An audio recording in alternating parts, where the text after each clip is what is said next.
The role of chaplain is one where you're out in the midst of people who are in trench-like situations, whether it's a hospitalization, incarceration, in the military. So you're with people where the oil really hits the wheel. Now we see chaplains in racetracks, casinos, truck stops, port chaplains. We have a chaplain in Atlanta, the airport chaplain. With chaplaincy, you have no idea who is going to be your patient or your client, and where they are coming from in terms of their faith tradition or their religious heritage. Our chaplains are shoulder to shoulder with physicians and nurses and everybody working together. It's a wonderful thing for the staff that's working together toward holistic care of a patient and the patient's family. In order to provide deep and comprehensive spiritual care, we need to be willing to step outside of who we are and make room for people who are different from us. That is something that the world of chaplaincy has taken a lead in. The need for training in spiritual care is particularly because of the role and the function of chaplains.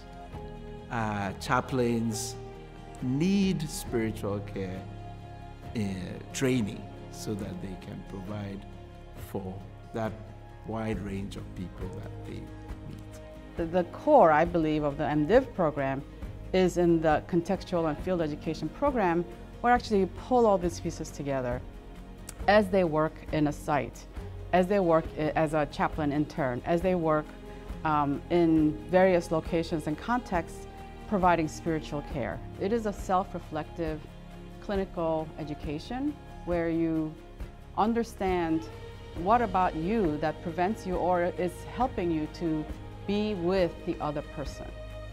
Being able to take students into the prison setting, it's kind of immersion into an intense environment, a difficult environment, an environment where you sometimes feel like you're working uphill, but an environment which is rich in terms of relating to people who are hurting, need your compassion, need your expertise, your training, to see themselves as God sees them. If I were someone looking to come to seminary today, I wouldn't go to a seminary that didn't have a robust pastoral education program. There's too much that we need to do that is grounded in pastoral skills that I wouldn't want to risk being a religious leader who didn't have that training. We have to have skills for assessment. We have to know how to ground those assessments in theology and theories that help us be in dialogue with other disciplines that can understand how we're thinking about the people that we're caring for.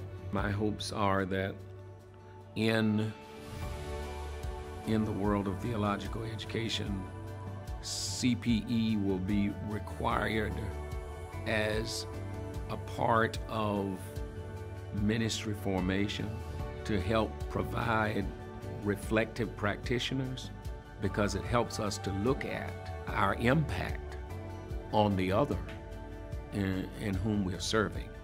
I'm hoping and praying in the future that not only will our seminaries take that serious, but faith communities and healthcare institutions will help to fund and provide more opportunities